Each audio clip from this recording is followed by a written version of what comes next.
Swayam Prabha. Digital India. Educated India.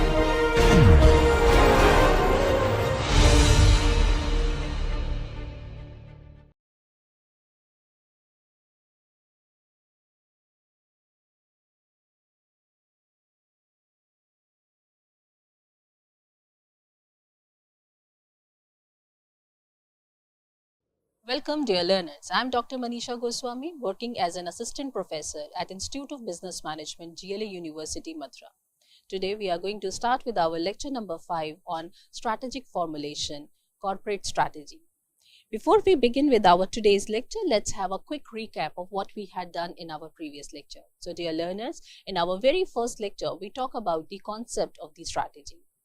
Winning the war without fighting is the hallmark of a great strategy. Strategy is always believed to be the one which is not going to end up with direct confrontation. It never leads to a situation where brutal force is applied upon each other. Here, the people are going to make use of their intellectual well-being. They are going to make use of their intelligence, their influential power, their positioning, their psychological tactics in order to create an impact upon their competitors and the rest of the stakeholders across the part of the country. And one more very important thing, that when you are designing a strategy, you have to be very cautious and mindful of taking care of the interest of the stakeholder. That's why in our next lecture, we talk about the corporate governance. Under the corporate governance, we got to know that there is a system, it's a set of the rules which compels all the company to think ethically before taking a call or before taking a final decision in terms of the strategy. You have to be very cautious that your strategies should not adversely impact the society. And just for the sake of earning the profit, you cannot take the society on stake. Next, we talk about that how you will be able to take the decision without assessing the environment. Then in our next lecture, we discuss the environment scanning and industry analysis. These two important elements, the environment analysis, and under the environment analysis, industry analysis, as well as the organizational analysis, these two important elements help us to find out that what are the different opportunities, threats, strengths, and weaknesses are prevailing in the market. Let me just quickly review it for you, that when you are doing the environment scanning, under this, there are two important elements. One is your external environment and second one is your internal environment. Under the external environment, it is further classified into macro environment and micro environment. And for analyzing the internal environment, there are few parameters like the resources, structure, and culture. So dear students, I'm sure you remember our lecture where we were talking about the macro environment very much in detail, where we discussed that political environment, economical environment, socio-cultural environment, ecological environment, and the legal environment. All these environment assessment leads to the understanding of the list of opportunities and the threats. Where in case of the micro environment, we discuss the 5 forces of Porter's model, like the customer bargaining power was discussed, suppliers bargaining power was discussed, threats of new entrant,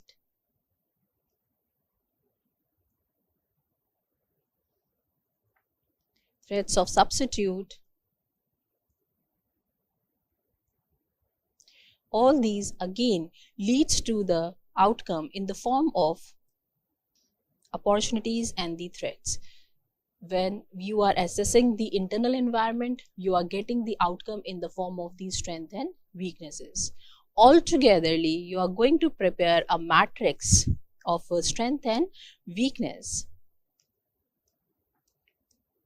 And based on the right permutation combination of your strength and opportunity, you are going to take a call whether this particular strength of my organization can be utilized for this particular opportunity or not. Say for example, you are having a strength of a highly skilled manpower in your organization, and there is an opportunity in the market where you can encash the skills of the people working in your organization. Like suppose the people are highly skilled in doing the production, and then you have an opportunity that these highly skilled people can help you to come up with a new product, new advancement, new feature, because they're so skilled, they are so experienced. Now with their experience can be encash, because opportunities are coming up in order to encash the skills of the manpower in the organization. So you're going to make use of this particular strength for this particular opportunity which is prevailing in the market.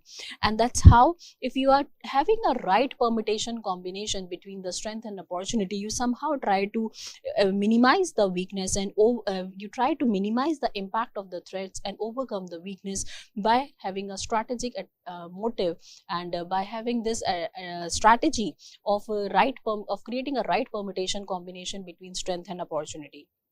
So in these two lectures where we were doing the environment scanning, we try to list out the opportunities and the threats. We try to list out the strength and weakness, and the purpose behind listing out is to find the right permutation combination between all these, so that we can overcome the weakness and reduce the threats. And this is how company gain comparative advantage and the top-notch position in the market. And we discussed a lot of examples that how companies are assessing the environment, and based on that they are adapting the changes. If you remember the previous lecture, you may recall that Zomato upgraded themselves during the pandemic time in order to make their production, or in order to make their services contactless. Even Patanjali moved to the herbal product, sensing that customers are liking the herbal product the most. After seeing Patanjali's success, HUL also moved towards it. So Nestle also moved toward the same direction. So these were the certain outcomes of assessment of the environment. So if you are vigilant enough, you are assessing the environment well, then you can easily take a corrective course of action. So for framing the strategy, what is utmost important is to scan the environment first.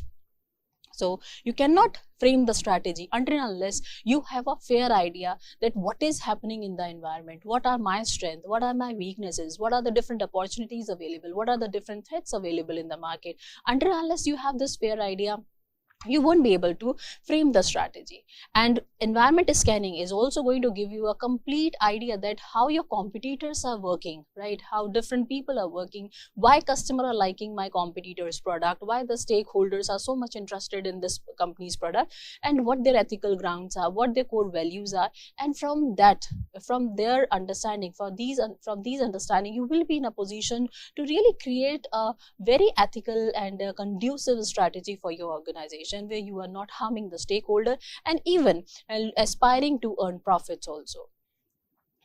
So dear students, now let's move to today's lecture learning. In today's lecture learning, I will be focusing on the key components of the corporate strategy. As you know that the strategies are classified into 3 different levels. One is a corporate strategy, second is a business level strategy, and the third one is a functional level strategy. So these are the 3 different levels of the strategy. For this particular lecture, we will be confining our discussion to the corporate strategy. In this lecture also, we'll try to find out that what are the different directional strategies and their relevance. As dear students, as you know that in our previous lecture, we talk about that as a strategy is classified into corporate strategy, business strategy, and functional strategy. Similarly, there are 3 key issues of the corporate strategy. One is the directional, second one is the portfolio, and third one is the parenting. So these are the 3 key issues of the corporate strategy which we will be focusing in our today's lecture. That is, first is your direction. So we will try to find out the different application of the directional strategy, how different directional strategies are formulated. Like the directional strategy 1 is the growth. Under directional strategy comes the growth, stability, and retrenchment. And what are the different conditions under which these decisions will be taken. So portfolio analysis, the different tools which are used for doing the portfolio analysis, BCG matrix and the GE matrices will be discussed. We will try to evaluate the role of the corporate parenting, right? This is here, and the real world application from the Indian business landscape. So these are going to be the major learning outcomes after completing this particular lecture. So let's proceed. Now, what is a corporate strategy? Corporate strategies are the strategies which are framed by the top level people. And the purpose of framing the corporate strategy is to give the correct direction to the people working in the organization, to do the correct assessment of each and every product line, which particular product line is leveraging profit, which particular product line is incurring losses. And if you get to know that there are certain product line which are incurring losses today, but they have a potential to be very profitable for the organization, then we will start doing the parenting of such product. But if you come across there are certain products which are incurring losses and there is no potential in a product, then put them on scrap, divest and take the money out from there and start investing for some new product. So this is what the corporate strategy is all about. So here it is mentioned that long-term planning, decision-making process for achieving the business success, and how you will be able to do it. This is what I just told you. So you're going to align every business activity with this particular corporate strategy. You are trying to build the alignment with the business goals. You try to bring the understanding and clarity among all of the people that are we going for the growth, are we going for stability, or we are planning for retrenchment. What is going to be a modus of operandi in order to gain the edge over the market, how the resources should be allocated, and how we will be gaining the comparative advantage. These are going to be the key area of concern while you are framing the corporate strategy. Now let's try to understand the different types of the corporate strategy. I'm sure by now you have a clarity of understanding of a flow chart, the complete flow chart, that how it goes, right? So under the direction strategy, which is the part of a corporate strategy, there is a one aspect which is talking about the growth. Now growth, when you will be going for a growth? When there are favorable conditions. When conditions could be favorable, when political environment is supporting, economical environment is supporting, or the socio-cultural, the customer taste and preferences are exactly what you are offering. If technological advancement is supporting you, if the legal and ecological environment is also supporting you. So either of these, it is not at all necessary that each and every pestle element should support the organization, then only it can be a possibility of a growth. No, it's not like that.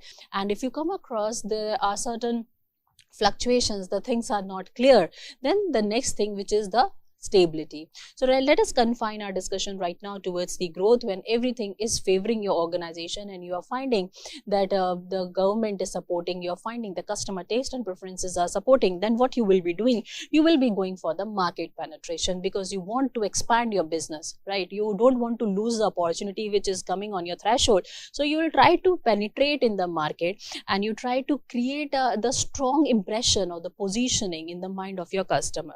So what you will be doing and the market penetration, increasing the market share in the existing segment, like Reliance Jio did, offering aggressive pricing to gain the telecom subscriber. So when the Reliance Jio was launched in our country, they started in order to penetrate aggressively into the market. What they did, they started offering the free of cost data services to their customer, because they were sensing out, they have a clarity that there is a true hunger in the telecom sector is of data. The people are craving for the data. And so if I will be the one who can offer them the data free of cost, then I can easily penetrate into the market. I can easily grab the attention of the customer. And this is what happened to them. No matter initially there were certain network issues, because towers were not, or infrastructure was not that much good at that point of time. But he consistently keep working in order to generate the infrastructure at one side. On the other side, they keep on giving the free services to their customer. So that's what the market penetration is. Next is your market development. Market development, expanding into new geographical areas. You can even plan to expand your business into multiple geographical areas. Like HUL is producing a product in India, and they decided to offer to export it to Bangladesh and Bhutan, other nearby countries, share the India which is sharing the border with them, because they want to expand the product into multiple nations, and they are not seeing the possibility of having a production unit in Bangladesh and Bhutan. So what they thought of, instead of having a separate plant unit or the manufacturing unit in these countries, why not I produce the product in India and start exporting from India to the Bangladesh and Bhutan, and this will also support the government of India, because government of India also look for maximum of exports. So they will be getting the support from the side of the government for doing the export to other nearby nation. So that's how the companies are expanding their product into different geographical location by being in one, and they start producing, they are or start offering their services to different other nation. Like the Bharti Airtel is having a presence not only in India, it's having a presence in multiple 50 different nations across the globe. Same is the case with the SBI Bank of our country, is not having a presence only in India, they are having a branches across the different nations. So this is how they are expanding their business geographically. So like the Tata Motor expanding into the EV market across the Asia. They are not just focusing on India, overall Asia continent they are targeting, and they are trying to offer their services to different the countries of the Asia market. So that's how you are expanding your business geographically. So it is only possible when conditions are favorable. The product which you are producing is socially acceptable, the customer are liking the product, the technology you are making use of is also very advanced, political environment is also supporting, and it is going to be ecologically safe also. That's why you are getting opportunity to expand your business across the globe. Next is your product development. Creating new product, this could also be one of the way this is also one of the way of utilizing the opportunities. So you can start coming up with some new product, you can come up with a new service, capture additional demand, like Infosys launching AI driven consulting services, right? So you can start when you are sensing the customer are liking your product the most. So what you can do, you can go for brand extension. They like my A product, they will also like my B product, because customer had developed a trust towards my company. So why not I utilize this particular feeling of my customer and gain the competitive edge by getting into the brand extension. Let me continue to offer furthermore new product from the flagship of my own company itself. Right, so this is what the product development, and you can also do the product development which is going to be more sustainable than the existing product, and you are sensing that this particular product life is going to be close to the maturity or further soon it will decline. So before it decline, let me start developing a new product, because this is a good time I'm going through, this is the these are the durations which I'm going through, is having a lot of opportunities. I am not very much sure that what will happen next. So before the adversity arises, before the threats arises and become more prominent as compared to the opportunity, let me start developing a new product during the good time of the organization. And that's this is what people are doing in most of the wise organization and the companies. They don't wait for the threats to crop up, they don't wait for the negative time to crop up, they rather start preparing themselves during the good days itself, right? So the creating good product and the services to capture the additional demand. Example, Infosys launching the AI driven consulting services. Next is the diversification. Now diversification could be of two types. Like, let me just inform you, diversification could be concentric, and second one is the conglomerate. Now, what is a concentric diversification? Concentric diversification, when you are diversifying your product into a related line, and conglomerate when you are diversifying your product in an unrelated line. Unrelated line means the product line is absolutely different.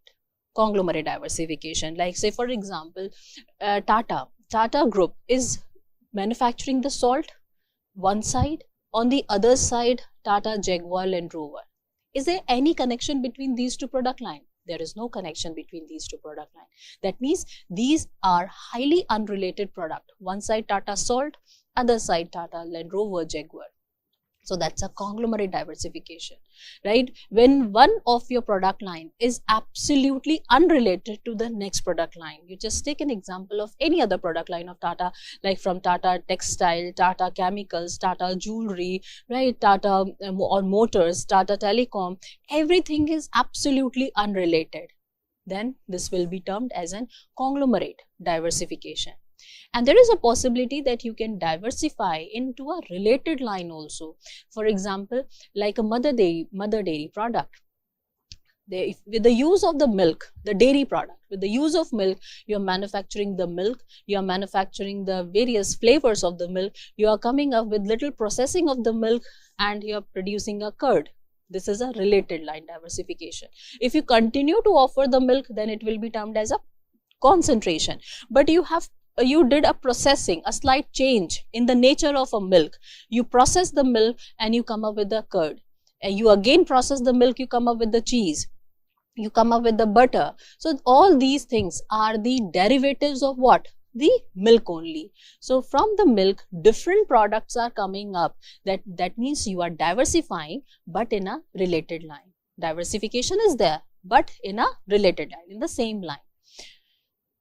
So diversification, when you are expanding into the unrelated business to reduce the risk, right? So here, when it comes to the growth strategy, you can either diversify into an unrelated line, that is a conglomerate diversification. You can also diversify into a related line, right? So why you want to diversify? Because you want to create a backup. You don't want, you have the grudges, you don't want to really lend up into a product which may get fail in the near future, or you have a complete understanding of the product life cycle, that over the period of time this product will lend up into what? The saturation and the maturity, right? So you have to have the understanding of the PLC, of the PLC graph, right? The companies are keeping a close eye over the PLC graph. They are seeing whether the product is at the introductory stage, or it is at the maybe the growth stage.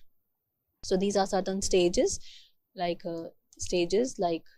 introduction stage, growth stage, then it is the saturation stage of the product, and final one is the decline stage of the product, right? So you have to see where my product is lying, right? These are the different stages of the PLC product life cycle. So if it is at the introduction stage, you don't have to worry much. If it is at the growth stage, again you don't have to worry much. But if the product is near to the saturation, or it is close to the saturation, then you have to start thinking that very soon this product will come to the decline stage, and decline is a stage where the people are not liking your product anymore.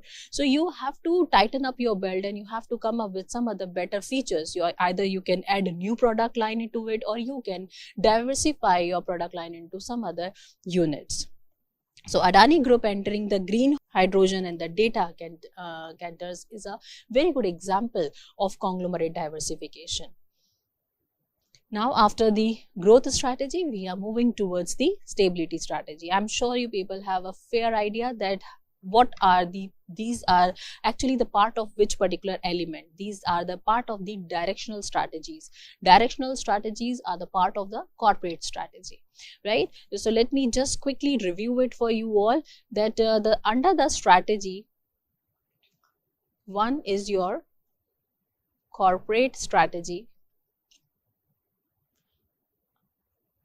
and there are other elements also that is going to be the part of the next lecture.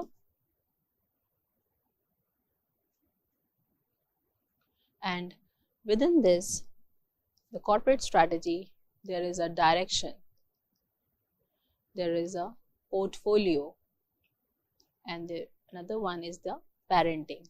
And within the direction, there is a growth, stability, and retrenchment. Right? So we had discussed the growth part. Now we are going to discuss the stability, and in the upcoming slide we will talk about the retrenchment. As this is the part of the direction, I must remind you all that when you are giving a direction, you need to keep in mind the corporate governance and ethical values also in the mind. That you should be very much cautious that none of your action should give the indication to the rest of the people that we are not ethically correct.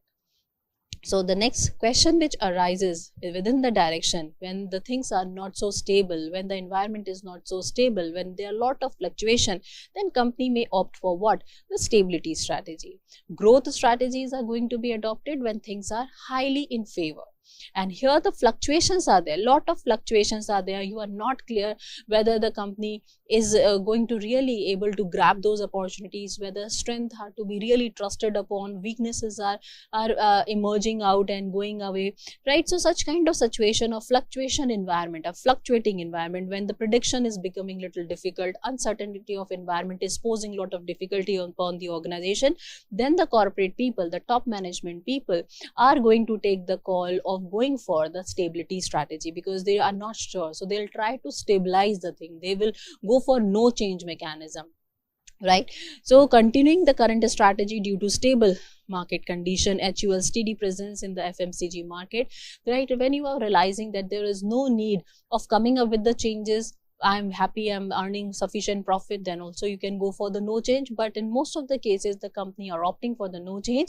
Why? Because they are realizing that they are not sure what is going to happen next. And the existing strategy is so strong enough, it's so good enough that you can rely on this particular strategy to, and this particular strategy can help you to get out of this tough time. So you will opt for the no change strategy when your existing strategy is promising enough. But when your existing strategy is not promising enough, then in that case, you can go for pause and proceed with caution strategy, hit and trial mechanism. So no change strategy is going to be opted when you are 100% sure that this particular strategy is reliable, it's promising, it can help you to get out of this tough time. But if in case you are getting an indication that this existing strategy is not that promising, then you have to take some chances, you have to really take some effort, you have to put your some efforts to really come up with better strategy, that is hit and trial mechanism. You have to opt for hit and trial. Another one is the profit strategy, that is cost cutting measures to improve the efficiency. So if you are realizing that the environment is posing a lot of uncertainty and you are not 100% sure of, then you will try to just come up with some profit strategy. Let me try to eliminate some of the departments of my organization if I am not very much confident about them. Say for example, most of the organization are using third-party HR consultant, some organization are using third-party marketing agents, some organizations are using third-party logistics. So instead of having my own logistic department or my own marketing department or my own HR department, I can ask the third party to do the same thing for me, and that's how I can reduce the cost coming over to the organization from these different departments. So this is going to only happen when you are not very much of getting a favorable indications and the fluctuating environment is there. But otherwise, every organization try to have their own marketing department, try to have their own HR department, logistic department, because they can really control over them. Otherwise, they will be losing the control over them. But if the situation is not in your favor, then go for eliminating the unnecessary cost and the area from where you are not very much confident of. So ITC focus on optimizing agri-based operations. That's how you try to gain the position in the market. And this is going to be very wise for the organization to sense. Until and unless you are doing the environment analysis, you won't come across that there are certain uncertainties in the environment. Next is your retrenchment.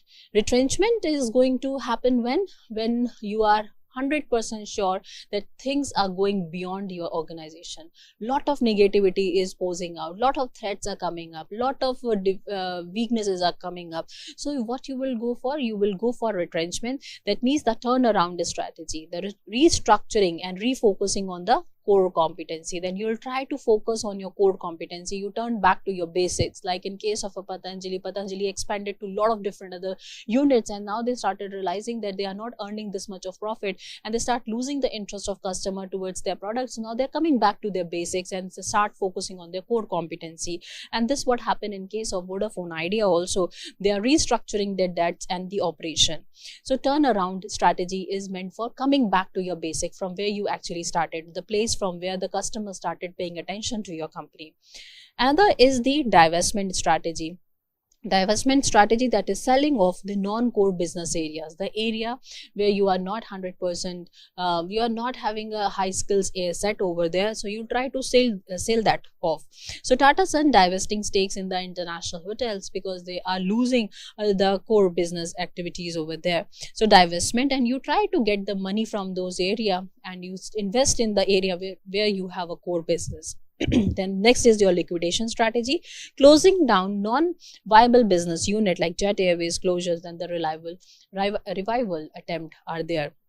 So liquidate when you're finding that your business is not leveraging profit as you expected. So you call the auction, sold out your entire unit, and try to meet out first all your liabilities, and whatever the money is left after meeting out your liability is going to be your own money, and this money you can utilize for further investment, or you can you can keep it as this is going to be your money. You can utilize the way you want it to.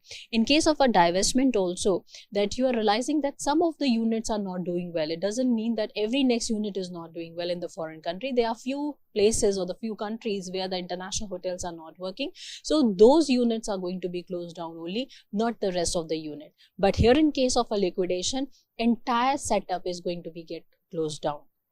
Another one is a bankruptcy also, when your assets are very less than the liabilities. So in this case, there are certain term conditions which are set by the government. Based on that, the bankruptcy can be declared by the company, and once it is declared bankrupt, all the money which was invested by the investor will go in bin. Now, after the understanding of the corporate directional strategy, and the next one which I have mentioned here, direction is complete. Now we are heading towards the portfolio analysis. Portfolio analysis is, there are certain techniques of doing the portfolio analysis. What are the different techniques? One is the BCG matrix, another one is the GE matrix.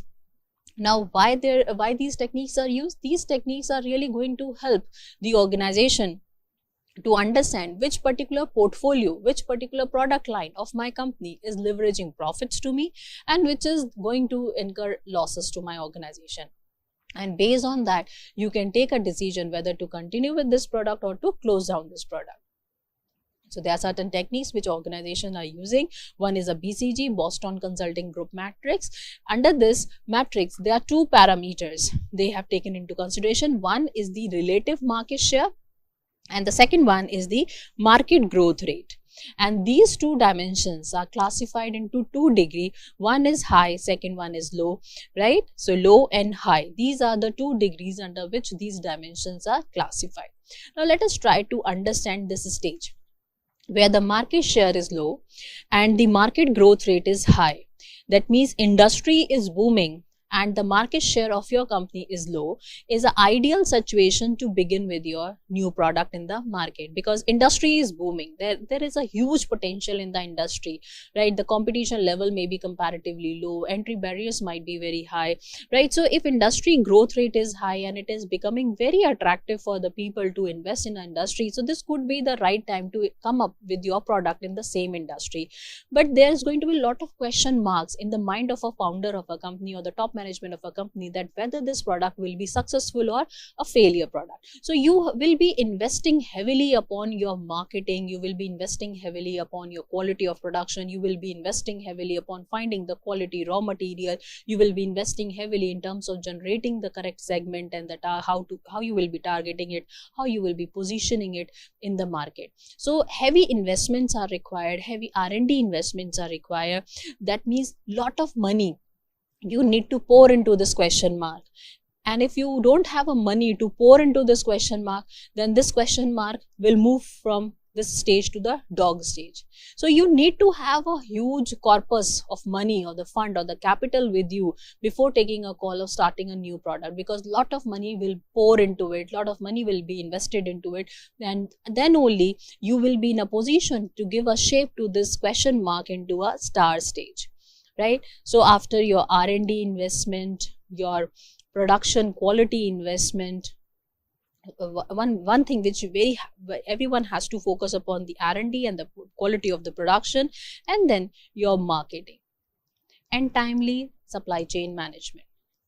So all these 4 different departments of your organization has to be poured with the money, and the right strategy has to be there, and everyone should execute them the way the strategy was formulated. Then only there is a possibility this question mark stage will move to the star stage.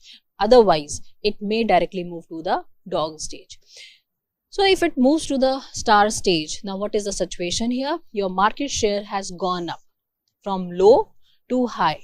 Now market share is increasing. That means the customer started liking your product. Customers started giving recognition to your product. Now you are acting as a star in the market. People are looking, they are demanding your product. There is a demand hike of your product in the market, and market growth rate is still very high. So you are going to make use of this high combination in order to capture the market and gain the competitive edge in the market. You are going to create a huge buzz about your product in the whole market, and everyone is talking about your product. So you want to make use of this image or reputation of your company to stay last and longer into the market.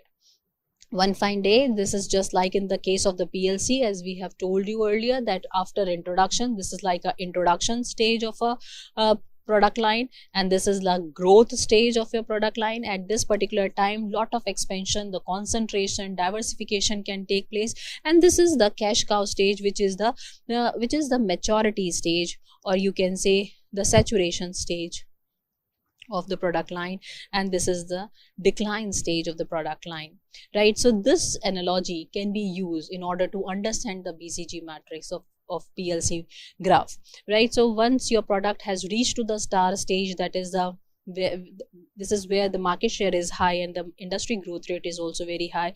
And then once this stage passes away, you move to the cash cow stage. Here the industry growth rate has gone down significantly to the low, but market share is still very high. The people are loving your product, people are liking your product, there is a lot of respect for your product, but industry growth rate has gone down. That means this is not the time to invest your money anymore in this particular product line. Ideally, you should look for some other new products, right? So you are going to make use of the money of the cash cow generating product, the product which is generating a lot of cash to your organization. You don't have to play with this product anymore. You don't have to put this product into R&D. Rather, try to find out what new product I should come up with. So you are going to make use of the money which is coming from this cash cow for coming up with the new question mark product. So this is ideally the lot of organizations are doing. They use this money to come up with the new product, and they start investing in the R&D of a new product. And very soon this product from the cash cow will move to the decline stage. But before it move to the decline stage, another product of yours should be in a position move to the star stage. Right. So in nutshell, what we are trying to understand, dear students, that in this particular lecture, in this particular BCG matrix, we try to understand that once your product has reached to the cash cow stage, you should be ready to find out what next. So once the product has moved to the cash cow stage, you should look for new product development, because this product is no more require any investment. Now you don't have to invest in this product at all. Simple line of production is going to continue, the same quality to be continued, no additional feature to be added, no new market to be captured. So everything is happening in the same manner, the way you were doing so far. So no additional investment is required. As no additional investment is required, and still the product is leveraging a lot of profits to you, because by now you must be enjoying economy of the scale. So that particular money you are going to use for coming up with the new product, and this new product is going to become a part of a question mark. And before this cash cow stage move to the dog stage, your question mark product should move to the star stage, so that you don't have to be very much worried about that what next is I have to do, or I have to borrow the money again from the bank. You can utilize your cash cow product to really leverage your new product lines. So this is what the BCG matrix is, and that's how the company are taking a decision and assessing the different portfolio and the different product line of their organization. Now the next is your GE matrix. Because there were certain flaws in the BCG matrix were taking only 2 dimensions, and they are dividing the 2 dimensions into only 2 degree, high and low market share, and the other one, it was the market growth rate. later the critic criticizes that these two parameters cannot be the whole parameter, or cannot be the wholesome understanding, that these could only be the reason for understanding whether your product is doing good or bad in the market. So there has to have little more detailing, there has to have more understanding about those parameters, and that's the reason why they considered the overall strength of the business unit as one of the parameter, instead of just focusing on the market share. Under the strength of business unit, market share do come, skill of the manpower also come, the reputation and the goodwill of a company also comes. So overall strength of a business unit is taken into consideration. On the contrary side, instead of just talking about the growth rate of the market, they focus on the industry attractiveness, because the growth rate is only just one aspect of the industry attractiveness. There are various other factors like the competition, like the no entry barriers. So all these things were clubbed under the industry attractiveness, rather than just focusing on one aspect, that is market growth rate. Furthermore, these dimensions are not classified under 2 degrees. They were classified into 3 degrees, because life is not like a mathematics where you can be falling on either side of the continuum, like high or low. There is a possibility that you may be somewhere in between. You are not lying either on a high side or the lower side. You may be lying somewhere in between. To trace or to gauge the real life situations, they divide these dimensions into 3 degrees: strong, medium, low, high, medium, low. And they use the analogy of a green signal. That is, green means to go, and for the strategic point of view, go means growth strategy. Yellow means to wait. And as far as the strategy of the different strategy which we had studied, wait means stability. Red means to stop. Red means to stop. And as far as the analogy, as far as the different type of the strategy is concerned, stop means retrenchment. So if we had understood those 3 different types of the strategy, that is a growth strategy, stability strategy, and retrenchment strategy. So based on the position of a product in the different quadrant, we will be taking decisions based on the strategies which is falling in it, right? Say for example, if your product is at the yellow stage, where your industry attractiveness is low, and your the business unit business strength of the business unit is low, industry attractiveness is high, that means this is the question mark stage of the BCG. The extreme quadrants are exactly the replica of the BCG matrix, and this red quadrant is the dog stage. Now the only addition and the contribution of GE matrix is lying somewhere in between, where the medium elements are taken into consideration. So these are the aspects where we are going to take a decisions, and what kind of the growth strategy I will be taking. So if your product line is lying somewhere in the medium, the strength of the business unit is medium, and industry attractiveness is high, so you are going to invest to build the challenge for the leadership. You will build selectively on the strength. You will try to reinforce some vulnerable areas of your organization. So this is your medium area where you will be focusing upon. But what kind of a strategy you will be making use of? The growth strategy. Under the growth strategy, you will be trying to find out whether the growth type could be a concentration, or it is going to be a diversification. So let me just emphasize, the growth strategy could be of 2 types. One is the concentration, and second one is the diversification.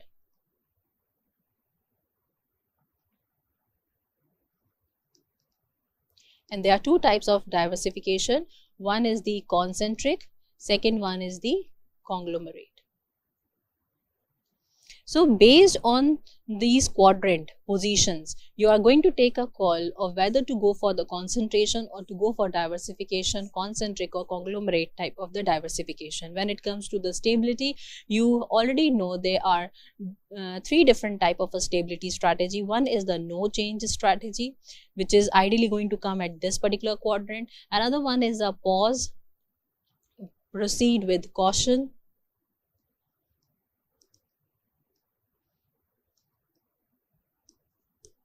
and third one is the profit making. right? So pause and proceed with caution is going to come here, and the cash cow situation is actually a profit making situation. And the same is the case with the retrenchment also. You will be taking a different decisions when your product is lying at this particular stage, that which is at the dog stage. You will be going for what? You will be trying to move towards the bankruptcy or the liquidation. You will try to liquidate your business when your product is lying at this particular situation. So liquidation of a business unit is going to take place. Or in these two areas where your product is lying, like suppose your product is lying in this particular quadrant where the industry attractiveness is medium and the strength of the business unit is also medium, that means there is still a scope. So you will try to just sold them out, those units which are not working well. Say for example, you are having a unit across the different country. Suppose the unit of Chennai is not working well, then what you will be doing, you will take a call to close down the unit of the Chennai instead of closing the entire unit from different parts of the nation. So with this GE matrix, I'm sure you people you will be in a situation to understand that which particular strategy is to be opted when your product is lying in which particular quadrant, and this is more robust as compared to the BCG matrix. And this GE matrix is helping you to understand that whether your product is at a profitable situation or it is incurring the losses to your organization, and based on different type of the strategy you can take a decision which particular strategy is to be opted. Then next comes to the corporate parenting strategy. After the portfolio strategy, the next aspect is of corporate parenting. That means the moment you got to know there are certain products which are incurring losses to you but have lot of potential to incur the profits to your organization in near future, the only correct parenting is missing, then only those product lines are going to come here for the corporate parenting strategy. You try to see what are the reasons why my product are not doing well, right? So here you try to find out the fit and misfit analysis between the parenting opportunities and the parenting characteristics. And here also you try to find out the misfit between the critical factors and the parenting characteristics. Higher the misfit, that means the product require lot of revamping, product require lot of restructuring. If the misfits are low, that means with just few corrections this product can do well in the near future. Like when your fits are low and your misfits are high, that means your product is not at all liked by the customer. It is in the alien territory. People fail to understand why this product is launched in the market. So you have to figure out that how you are going to increase this fits into higher position, how you're going to increase the low level to higher, and how you're going to reduce the misfit so that this alien territory move from the this quadrant to the value trap and maybe soon to edge of heartland and then finally into the heartland situation, right? So if your product is at an alien territory but the product is having a potential, you try to find out how I am going to overcome the weaknesses of this product so that it become a edge of heartland or the heartland. So for this you will try to get into some value addition. So you try to do certain R&D with your existing product. Then that's how you try to reduce the issues which is related to the fit, and you increase the fitness of the product in the market by adding certain additional values. But misfits are still high because now maybe the product is getting little costlier because you are putting some R&D, you are putting extra efforts, the cost of the per unit product may increases, and still the product leads to the misfit situation. So you again work on to improve the position of your product and try to come up with your better advanced subsidized product. Maybe like in case of a EV, the product is very good but the cost of the product was getting so high. EV cars are so costly, the earlier people were not interested. So as a result, government start providing the subsidy, or they started putting the battery on rental, that you just buy the car, you don't have to buy the battery, and battery is going to be on a rental 3.5 rupees per kilometer. So such kind of a strategies are really going to pave your way when your ultimate cost of a product is getting so bulky, so heavier, but the product is very good, the product is very promising, product is having a future, but right now it is very costly and it is not supporting the pockets of the customer who have to really purchase the product. Then you have to find out some other strategy to really take out this product from value trap to edge of heartland and then finally to the heartland situation. And the ballast is a situation where your product is in the market where the fits are low but misfits are also very low. These are fundamentally correct products. Like in case of products like Rolex, Rado, these are the companies, do you really think will ever be able to close down the unit? No, because there are some people who still love wearing Rolex. There are people who love wearing Rado. No matter the Apple watches are there, no matter the other digital watches are there in the market, but despite of that, there are still a segment of people who love buying these watches. So that's a ballast. Ballast is a situation where your company fundamentals are so strong, no matter the market is moving in a very fast pace and they have changed the product requirement and the demand of general customer have changed and shifted to some other area, or maybe the digital product, but still there is a huge segment of people who still love to buy the fundamental company products, like the calendar, like the camera. These are the companies which is coming under the ballast situation. Their fundamentals are strong, but they are not so fit to the current trend and requirement of the market. But misfits are also very low because their fundamentals are very strong. So this is how you try to do the parenting of the product, and you put all your efforts to take your product from alien territory to the heartland.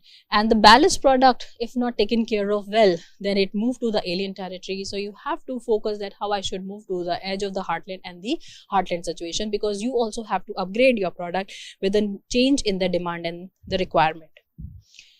And let's quickly recap what we had done in our today's lecture. In our today's lecture, we try to focus on 3 essential areas of the corporate strategy, that is the directional strategy, portfolio strategy, and the corporate parenting strategy.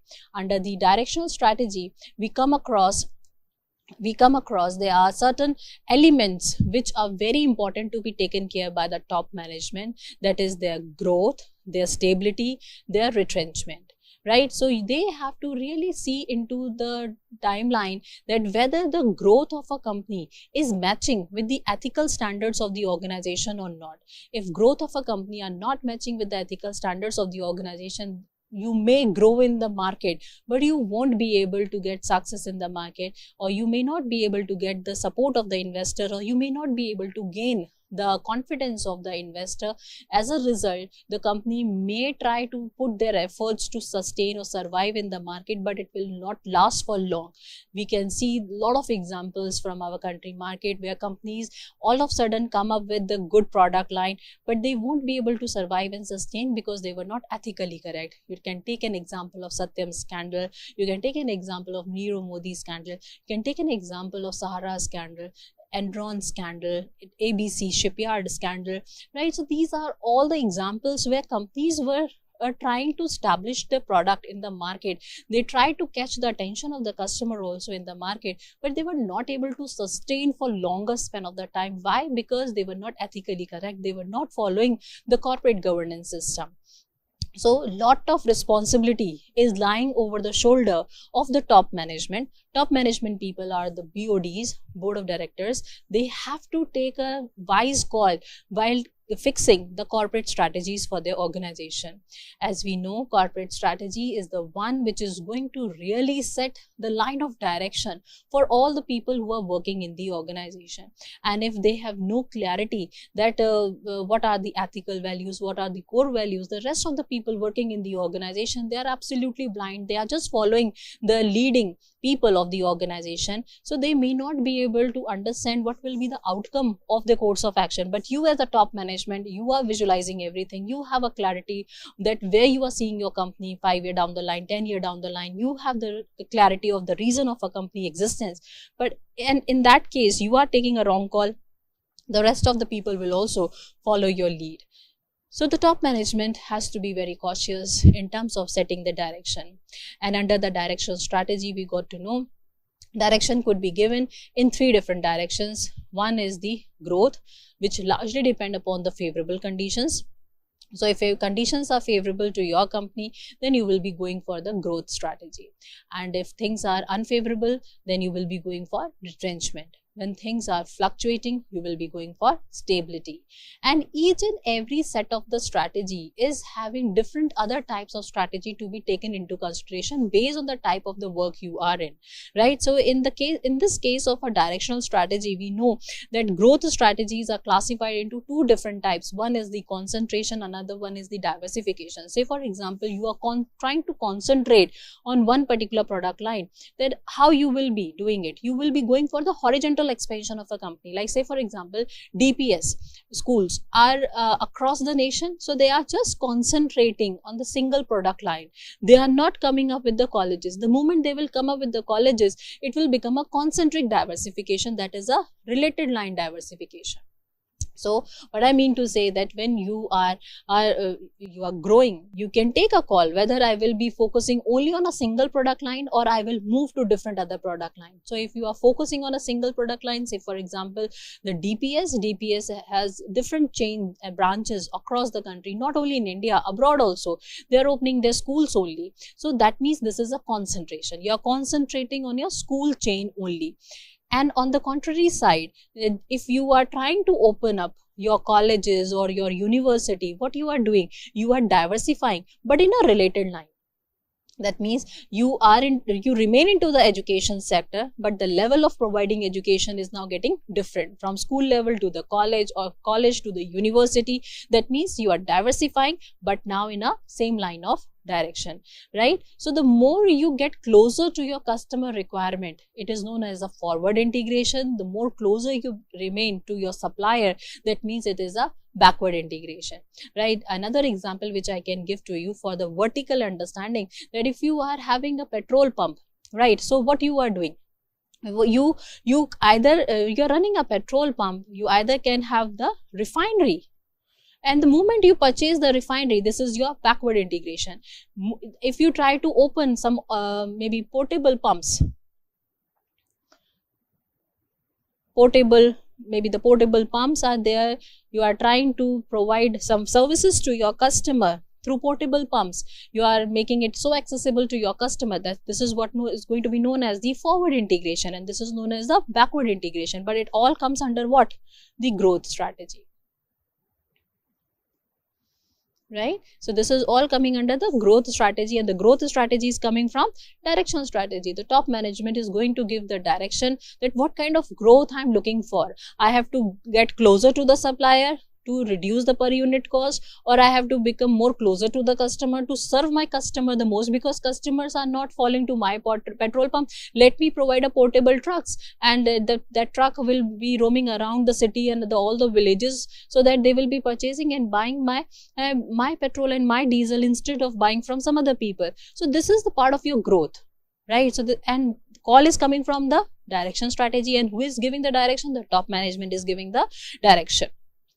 Right? In the same line, we discussed the portfolio strategy also. The portfolio strategies are for assessing entire portfolio of your company. Say for example, the Tata Group is producing multiple different units, right? So they are into the salt, they are into cosmetic, they are into jewelry, they are into textile, they are into telecommunication, they are into automobile, they are into chemicals, they are into computer software services. So all these different product lines are going to be assessed. This is what known as portfolio analysis. You try to analyze each and every portfolio of a company in order to understand which particular product line is leveraging profits to me and which one is incurring losses to me.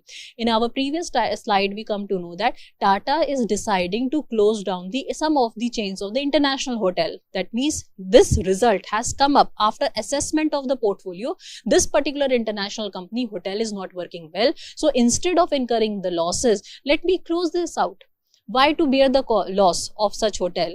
So if I try to do the parenting of those international hotel, I try to find out the cause and effect, I try to find out the reason why this particular hotel is not running well. Despite of all my effort, if I am not able to get the required profit from such hotel, so it's always advisable to close them out. So this is what portfolio assessment or the portfolio analysis. Once your portfolio analysis is done, you will be putting some of the product line into parenting, because you have still some scope in your mind that this particular product line can do well in near future, may not today. So you try to put your maximum efforts to find out how I can eliminate all those weaknesses, how I can minimize the threats, so that I can gain some advantage in the market, because none of the company is starting a product line in the market for closing it out. They want to run this unit from one generation to multiple generation. The purpose is to run the company. So if your product is not doing well, company try to put their maximum efforts to save the product, but if it's still not be able to save it, then they put it on the scrap or liquidate it, divest the unit or close down the unit. And we try to, in today's lecture, we'll try to see the different business landscape and the different future opportunities. And these opportunities are very important to be in cash, but can only be in cash when you are doing what? Environment analysis. So environment analysis become the heart of the strategy formulation. Without environment analysis, you cannot formulate the strategy. So you have to invest heavily upon understanding how environment analysis is to be done. So with this note, let me tell you, student, that we are through with this lecture of corporate strategy. For further studies, you can refer this particular book. Thank you for today.